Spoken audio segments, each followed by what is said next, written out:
Cricket দুনিয়ার জন্য একটি দুঃখজনক খবর। বিরাট কোহলি আজ টেস্ট ক্রিকেটের ম্যাচ থেকে অবসর গ্রহণ করলেন। 36 বছর বয়সে প্রায় 14 বছর টেস্ট ক্রিকেট ম্যাচ খেলার পরে আজ তিনি অবসর গ্রহণ করলেন।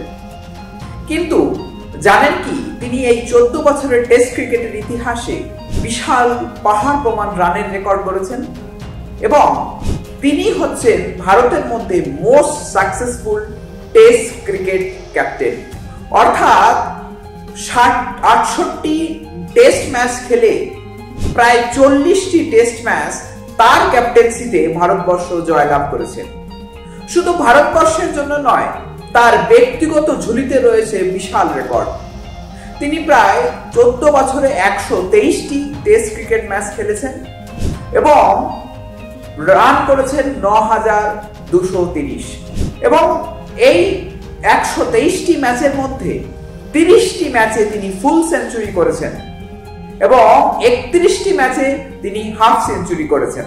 এছাড়াও তার টেস্ট ক্রিকেট ম্যাচের সর্বোচ্চ রানের সংখ্যা হলো 254 নট আউট। সারা ক্রিকেট দুনিয়া হয়তো ভেবেছিল যে little master, grand master, cricket god তার রেকর্ডকেও ভেঙে দেবে বিরাট কোহলি, কিন্তু তার এই সাডেন অবসর গ্রহণে সেই রেকর্ড হয়তো তিনি ভাঙতে পারলেন না। আপনারা কি জানেন যে টেস্ট ক্রিকেটের ইতিহাসে সবচেয়ে হাইয়েস্ট রান কার আছে?